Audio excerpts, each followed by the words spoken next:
Dragon fruit ಹಣ್ಣನ್ನು ಬೆಳಿಬೇಕು ಅನ್ನುವಂಥದ್ದನ್ನ ನಮ್ಮ ಕಿತ್ತೂರು ಗ್ರಾಮದ ರೈತ ಇದನ್ನ 3 ವರ್ಷಗಳ ಕಾಲ ಸತತವಾಗಿ ಒಂದು ಪರಿಶ್ರಮದಿಂದ 6,30,000 ರೂಪಾಯಿ ಖರ್ಚನ್ನು ಮಾಡಿ ಈಗ ಕಳೆದ 3 ವರ್ಷದೊಳಗೆ ಒಂದು 10 ಲಕ್ಷ ರೂಪಾಯಿ ಆದಾಯ ತೋಡ್ರ.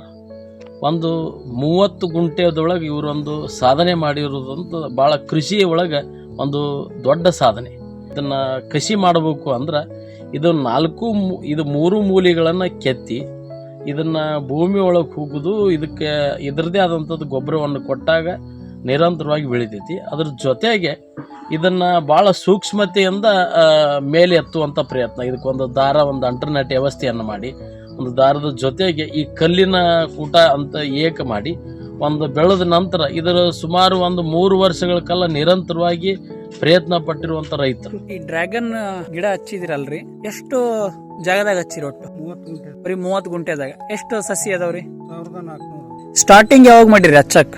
2021 ಡಿಸೆಂಬರ್. 23ಕ್ಕೆ ಜೂನ್ಗೆ ಸ್ವಲ್ಪ ಇಳುವರಿ ಬಂತು, ಒಂದು 2 ಟನ್ ಅಷ್ಟು ಬಂತು. ಲಾಸ್ಟ್ ಇಯರ್ದು 9 ಟನ್ ಬಂತು. ನಿಮಗೆ ಖರ್ಚು ಎಷ್ಟು ಬಂತು ಇಷ್ಟನ್ನ ರೆಡಿ ಮಾಡಬೇಕು ಅಂತಂದ್ರೆ? ಎಲ್ಲ ಆಳಿನ ಮ್ಯಾಗ ಮಾಡಿಸಿದ್ದಲ್ಲ, ಕಲ್ಲು, ಕಂಬ, ಈ ಟೈರ್, ತಂತಿ ಎಲ್ಲ ಸೇರಿ 6,30,000 ಖರ್ಚು. ಈ ಒಂದು ಸರ್ತಿ ಗಿಡ ಹಚ್ಚಿದ್ಮೇಲೆ ಎಷ್ಟು ವರ್ಷ ಇರುತ್ತೆ ಈ ಗಿಡ? 25 ವರ್ಷ ಇರ್ತದೆ. ಸರಿಯಾಗಿ ಜೋಪಾನ ಮಾಡ್ಯಾರ. 25 ವರ್ಷ. 4 ವರ್ಷದೊಳಗ ಈ ಡ್ರ್ಯಾಗನ್ ಹಣ್ಣಿನಿಂದ ಎಷ್ಟು ಇಳುವರಿ ಪಡೆದಿರಿ? ಒಂದು 10 ಲಕ್ಷದ ಆಗೈತೆ ನೋಡ್ರಿ. ನಿಮಗೆ ಸಾವಯವನ ಯಾಕೆ ಮಾಡಬೇಕು ಅಂತ ಅನ್ನಿಸ್ತು? ಈಗ ಮಾಡ್ರನ್ ಕೆಮಿಕಲ್ ಬೆಳೆಸಿ ಹೆಚ್ಚು ಇಳುವರಿ ತೆಗಿಬೋದಿತ್ತಲ್ಲ, ಸಾವಯವ ಕೃಷಿಗೆ ನೀವು ಯಾಕೆ ಬಂದ್ರಿ? ಈ ಮಾಡ್ರನ್ಸ್ ಕೆಮಿಕಲ್ಸ್ ಅಂದ್ರೆ ಭಾಳ ಅಂದ್ರೆ ನಿಮ್ಗೆ ಇನ್ನೊಂದು 4-5 ವರ್ಷ ಚಲೋ ಬರ್ಬೋದು ಪೀಕ್. ನಿಮಗೆ ಮುಂದೆ ಭೂಮಿ ಬರಡ ಆಗತ್ತದ್ರಿ. ಇದು 1 ಎಕರೆನಾರ ನಾವು ರಾಸಾಯನಿಕ ಬೆಳಕು ಇಲ್ದಂಗೆ ನಾವು ಬೆಳೆದು ನೋಡೋಣ ಅಂತೇಳಿ ಈ ಉದ್ದೇಶಕ್ಕೆ ಪ್ರಯತ್ನ ಮಾಡಿದ್ವಿ. ನಿಮ್ಮೆಲ್ಲಾಗಿ ಸಾವಯವ ಮಾಡೋದರಿಂದ ನಮ್ಮ ಆರೋಗ್ಯಕ್ಕೆ ಒಳ್ಳೆಯದು, ಭೂಮಿನೂ ಉಳಿತೈತಿ, ಭೂಮಿನೂ ಆರೋಗ್ಯ ಆಗಿರುತ್ತೆ ಅನ್ನೋ ಉದ್ದೇಶದಿಂದ ಸಾವಯವ ಪ್ರಯತ್ನ ಮಾಡಿದ್ನ ಇಲ್ಲಿ ಬಂದ. ಇದನ್ನ ಯಾವ ರೀತಿ ಬೆಳಿತೀರಿ ಅಂತ ಒಂದು ಸ್ವಲ್ಪ ಎಕ್ಸ್ಪ್ಲೇನ್ ಮಾಡ್ತೀರೇನ್ರಿ? ಇವು 4 ಪ್ಯಾಕೆಟ್ನಾಗ ಬೆಳೆದಿರ್ತಾರೆ. ಪ್ಯಾಕೆಟ್ನಾಗಿಂದ ತರಬೇಕು. 4 ದಿಕ್ಕಿಗೆ ಒಂದೊಂದು ಹೋಲ್ ಹೊಡೆದು, ಅಂದ್ರೆ 6 ಇಂಚಿನ ಗೋದ್ ಮಾಡ್ತಾರಲ್ಲ ಆ ಟೈಪ್ ಮಾಡಿ ಒಂದೊಂದಾಗಿ ಇದನ್ನ ತೆಗೆದು ಗೊಬ್ಬರ, ಬೇವಿನ ಹಿಂಡಿ, ಸಗಣಿ ಗೊಬ್ಬರ, ಡ್ರೈಕೋಡರ್ಮ, ಸುಡಮಣ ಮಿಕ್ಸ್ ಮಾಡಿ ಆ ಗುದ್ದಿಗೆ ಹಾಕಿ ಅಗಿ ಪೇಪರ್ ತೆಗೆದು ಅಗಿ ಹಚ್ಚಿ ಮಣ್ಣು ಹೊತ್ಬೇಕು. ಅದಕ್ಕೆ ಡ್ರಿಪ್ ಮಾಡ್ಬೇಕು. ಯಾವಾಗ ಹರಿ ನೀರು ಬಿಡಾಕಂತ ಬರೋದಿಲ್ಲ, ಏರ್ ಮಡಿನೇ ಇರ್ಬೇಕು. ಎಷ್ಟು ಮಳೆ ಆದ್ರೂ ನೀರು ನಿಂದ್ರದಂಗೆ ಹರಿದು ಹೋಗುವಂಗ ಈ ಹೊಲ ನಿರ್ಮಾಣ ಮಾಡ್ಕೋಬೇಕು. ಇದು ನೀರು ಭಾಳ ಕಡಿಮೆ. ಮಳೆಗಾಲದಾಗಂತೂ ನೀರು ಹಸೋದೇ ಇಲ್ಲ. 15-20 ದಿನ ಮಳೆ ಆಗಲಿಲ್ಲ ಅಂದ್ರೆ ಅಷ್ಟೇ ಒಂದು ನೀರು ಕೊಡ್ತೀವಿ. ಟೋಟಲಿ 32 ಪ್ರೋಟೀನ್ಸ್ ಅಂಡ್ ಮಿನರಲ್ಸ್ ಈ ಫ್ರೂಟ್ಸ್ ಒಳಗೈತಿ. ಇದು ಟೈಫಾಯ್ಡ್ ಆದವ್ರಿಗೆ ಮತ್ತೆ ಡೆಂಗು ಜ್ವರ ಆದವ್ರಿಗೆ ಫಸ್ಟ್ ಕಿವಿ ಕೊಡು ಅಂತ ಹೇಳ್ತಿದ್ರು. ಸೊ ಅದ್ರ ಬಿಟ್ಟು ಈಗ ನೆಕ್ಸ್ಟ್ ಡ್ರ್ಯಾಗನ್ ತಿನ್ನಿಸ್ರಿ ಅಂತ ಹೇಳ್ತಾ ಇದ್ದಾರೆ. ಅಂದ್ರೆ ಅಷ್ಟೊಂದು ಇದರಲ್ಲಿ ಇದಿದೆ, ಪ್ರೋಟೀನ್ಸ್ ಅಂಡ್ ವಿಟಮಿನ್ಸ್ ಇದೆ. ಮೊದಲೇ ವರ್ಷ ಈಲ್ಡ್ ಭಾಳ ಬರಲಿಲ್ಲ, 18 ತಿಂಗಳಿಗೆ ಬರುತ್ತೆ ಇದು ಗಿಡ.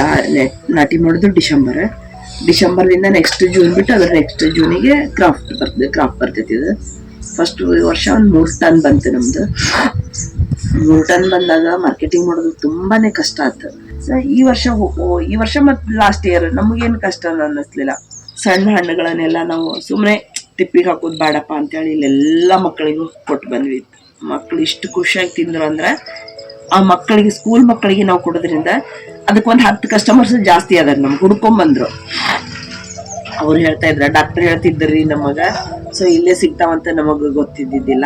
ನಮ್ಗೆ ಹಣ್ಣು ನಮ್ಮ ಮನ್ಯಾಗ ಆರಾಮಿಲ್ಲ, ಹಣ್ಣು ಕೊಡ್ರಿ ಅಂತ ಬಂದಾಗ ಅವ್ರ ಏನ್ ಹುಡ್ಕೊಂಡ್ ಬರ್ತಿದ್ರಲ್ಲ, ಅವಾಗ ಆಗುವಂತ ಖುಷಿ ನಮ್ಗೆ ಎಷ್ಟು 1000 ಕೊಟ್ಟು ಸಿಗುದಿಲ್ಲ. ಅದ ಅಷ್ಟ ಅಂದ್ರೆ ಅವೇರ್ನೆಸ್ ಬಂತು ಜನರಿಗೆ, ಇಲ್ಲಿ ಸಿಗುತ್ತಪ್ಪ, ಇಲ್ಲಿ ನಾವ್ ಒಯ್ಬೇಕು ಅನ್ನೋದು. ಅಷ್ಟು ಸಿಕ್ಕರೆ ಸಾರ್ಥಕ ಅನಿಸ್ತೈತಿ ಜೀವನ. ದುಡ್ಡು ಇವತ್ತು ಬರುತ್ತ, ನಾಳೆ ಹೋಗುತ್ತ, ದುಡ್ಡಿಂದಲ್ಲ. ನಾವು ಖುಷಿಗೆ ಮಾಡಿದ್ದು ಅದೇನ್ ನಮ್ ಕೈ ಬಿಟ್ಟಿಲ್ಲ. ಇದು ನಮ್ದು ಎರೆ ಭೂಮಿ, ಏನು ಬೆಳಿತಿರ್ಲಿಲ್ಲ ಇಲ್ಲಿ. ಏನಂದ್ರೆ ಏನು ಬೆಳಿತಿರ್ಲಿಲ್ಲ, ಪೂರ್ತಿ ಎಲ್ಲ ಜಾಲಿ ಬೆಳೆದಿತ್ತು ಸುತ್ತಲೂ. ಅದನ್ನೆಲ್ಲ ನೀಟ್ ಮಾಡಿದ್ರೂ ಒಣ ಬೇಸಾಯ ಮಾಡಿದ್ರ 1 ವರ್ಷಕ್ಕೆ 50,000 ರೂಪಾಯಿ ಉಳಿಬೇಕಾದ್ರೂ ಗಿಡ. ಮತ್ ನಮಗೆ ಇದನ್ನೆಲ್ಲ ಮಾಡಿ 2.5 ಎಲ್ಲಾ ಖರ್ಚು ತೆಗೆದು 2.5 3 ಲಕ್ಷ ಉಳಿತೈತೆ ಅಂದ್ರೂ ಲಕ್ಷಾನ ಏನಲ್ಲ. ನಮಗಿದ ಮಾಡ್ಕೋಬಹುದು. ಕಷ್ಟ ಎದ್ರಾಗ ಕಷ್ಟ ಇಲ್ಲ ಹೇಳ್ರಿ. ನೌಕರಿ ಒಳಗ್ ಕಷ್ಟ ಇರ್ತೈತಿ, ಎಲ್ಲದ್ರಾಗೂ ಕಷ್ಟ ಇರ್ತೈತಿ.